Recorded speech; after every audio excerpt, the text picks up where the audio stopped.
কার ভাগের মিষ্টি কে খায়। অ্যাকচুয়ালি মানে আমরা মানে পৌলমীর জন্য নিয়েছিলাম 2-3 রকমের সন্দেশ, আর তার সাথে ছিল একদম মৃত্যুঞ্জয়ের গাওয়া ঘিয়ের পান্তুয়া গোলাপ জামুন। কিন্তু ওই যে বললাম নিয়ে যেতে ভুলে গেছি, ছিল। তো বিকেলবেলা মানে বেকিং ট্রেতে হালকা মাইক্রোওভেন একটু জাস্ট ওয়ার্ম করে নিলাম। ওর খুব খেতে ইচ্ছা করেছে, বুঝেছো, খালি বলছি কি ওইটা খাও। কি করবো, ফালতু পড়ে নষ্ট হবে না। ডেডলি কম্বিনেশন দেখো, এখানে পান্তুয়া গরম রয়েছে আর আমি নিয়ে চলে এসেছি শুভজিতের চা আর ডিটক্স। নাও তুমি খাও আর খেয়ে বলো কেমন লাগলো।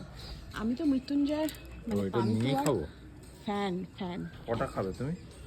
তুমি খাও, জিজ্ঞেস করছি, তুমি তিনটেই খেয়ে নাও, আরো প্রচুর আছে ফ্রিজে, আমি দরকার হলে আমি খাবো। সেই জন্য জিজ্ঞেস করুন কটা খাবো।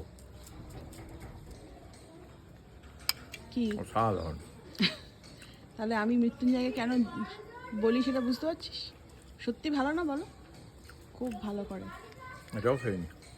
তুমি তিনটেই খেয়ে নাও, খেয়ে নাও। আমি খাবো না, শুনছো? তুমি খেয়ে নাও, আমি তো চা খাবো, আমি পরে খেয়ে নেবো। আমি রাতের বেলা রুটি দিয়ে একটা গরম করে খাবো, খেয়ে নাও।